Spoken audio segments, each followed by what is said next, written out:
I'm going to do one of those Joe Posnanski 5 things again, the second one, which is from several days ago, but I haven't had a chance to record it yet. Actually, I missed it the first. I didn't even see it right away. I was looking for it, and then I found it. All right. So, and as you can see here, I have a cat. This cat's name is Luth. Look. That's my cat. Our cat, Luth. All right, here we go, Dad. It's time for the second installment of 5 baseball things, where I try to catch up some of my more casual baseball fan friends about what's going on in the game. Here are 5 highlights from the last week, which I can't see because the cat is blocking it.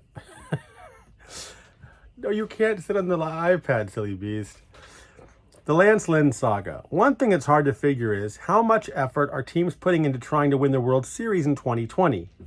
It's complicated. It's a complicated question because it's such a weird year.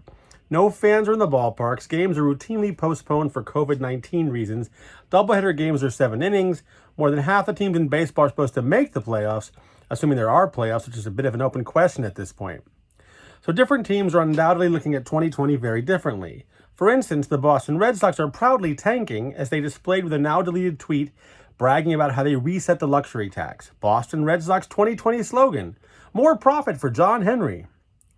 A couple of teams are definitely going for it. Take the San Diego Padres. They made the most impactful move at the trade deadline, picking up their new #1 starter, Mike Clevenger. They also pumped up their bullpen, and Toronto made a whole series of moves, potentially turning their entire starting rotation inside out. But basically, most of the other contenders just sat back. My guess is that they think it's too risky to invest a lot trying to win a crapshoot. Trying to win a traffic jam 2020 playoffs that will be at best a weird crapshoot and at worst won't happen at all. That still doesn't explain, though, why someone didn't go all out in trading for Texas's Lance Lynn. There's an argument to be made that since the start of the 2019 season, Lynn has been the best pitcher in the American League.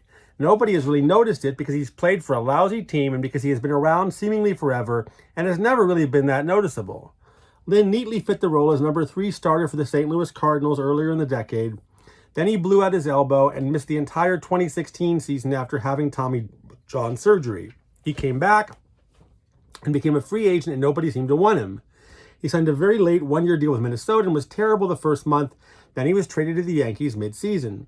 The Rangers then signed him to a 3-year, $30 million deal that they hoped would solidify their rotation. Now, the verb solidify in this context is usually used for a certain kind of veteran player whom you don't expect to make much of an impact. But Lynn has been fantastic with the Rangers. He throws hard stuff about 95% of the time between his 2-seam fastball, his 4-seam fastball, and a cut fastball that operates something like a slider. And last season, he finished 4th in the league in strikeouts. When you take into account the hitter's ballpark where he's pitched and the shaky defense played behind him, his 2019 season was pretty miraculous. He finished 2nd among all pitchers in Baseball Reference's wins above replacement, or WAR, as we've discussed previously. This year, he's 4-1 with a 1.93 ERA, a 0.916 WHIP. That's walks, hits, plus innings pitched. Is that one of those stats? No, walks and hits per inning pitched. What am I saying? And he has to be in the discussion for the mini Cy Young Award they will be giving out at the end of the year. And yet, nobody traded for him. The Rangers were shopping him around with some intensity, but apparently nobody came up with a viable offer. Maybe the Rangers were holding out for too much, but it doesn't look that way. Anyway, in a normal season, you would think a team would blow the Rangers away with an offer for Lynn. The White Sox are an exciting young team in desperate need of a starter. The Twins are fading in this short season in desperate need to boost themselves. The Braves have lost their brilliant young starter, Mike Soroka. The Phillies are coming on and have a huge hole in the middle of their rotation, and the Yankees' rotation is a shipwreck. On and on, Lynn seems the answer to just about every team's question. But Lynn is still on the Rangers, and that, as much as anything, might tell you how many teams are looking at this 2020 season. 2. Luke Voigt. My podcast co-host Mike Shore and I often talk about how sometimes average players will come to the Yankees and for a short period of time will turn into some combination of Willie Mays, Roberto Clemente, and Lou Gehrig. It's part of our Yankees loathing philosophy on life. We were entirely sure that it was that Yankee witchcraft that transformed Luke Voit in 2018, just as New York traded Chasen Shreve and Giovanni Gallegos to St. Louis for Voit and international signing bonus pool money.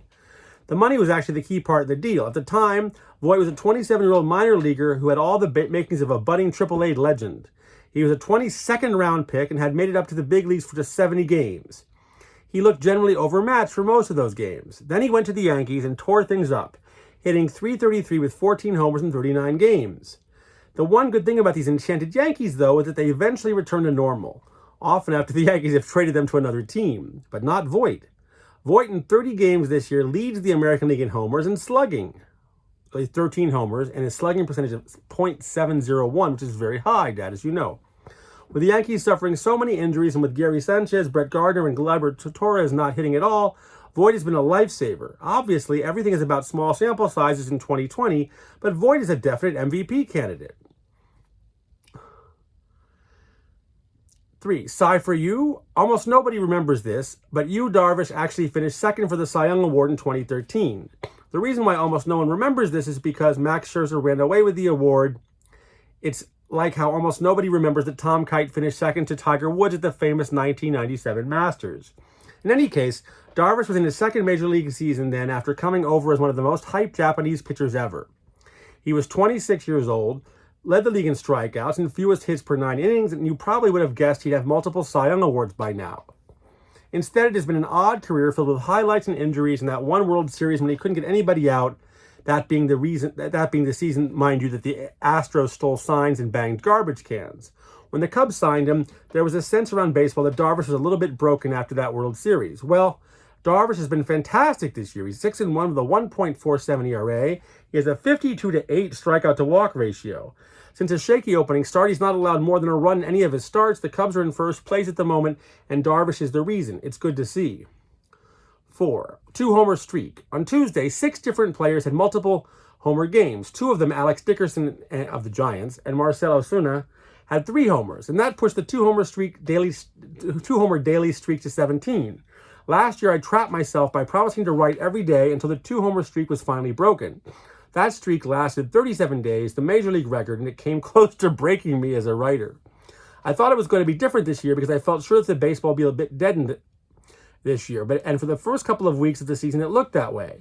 But lately, it seems that baseballs have been jumping out of ballparks just like last year. In 5 games, Tuesday, teams scored in the double digits. The Giants scored 23 runs. This is last week, obviously, and almost became the 4th team ever to score in every inning. They failed to score in the 9th only because Alex Dickerson's long fly ball to left center field hit the Coors Field wall. It would have been out of every other ballpark. It also would have been his 4th home run of the game. Look for September to be filled with runs. And finally, no trouble with the curve. If you know my friend Ellen Adair, you know she's entirely obsessed with Philly starter Aaron Nola. It's the knuckle curveball. When he's got that curveball going like he did Tuesday night against Washington, it's one of the most beautiful things in sports. It really is. Batters swung at his curve 19 times on Tuesday. They missed 12, fouled off 6, and put 1 ball in play. I love a great curveball, too, and it seems to me there are a bunch of great ones right now. You have Nola's knuckle curve, Cleveland, Shane Bieber's curveball is absolutely ridiculous. The league is hitting only 100 against it. St. Louis's Adam Wainwright has long had one of the game's great curveballs, and he's still throwing it slower than ever, but still utterly devastating. Zach Greinke doesn't throw the slow curveball often, but when he does, it breaks Twitter. Houston's Framber Valdez is a sweet lefty curve. It's a golden age for that pitch. Okay, Dad, that's all for 5 things, and there's going to be another one in a couple of days, I think.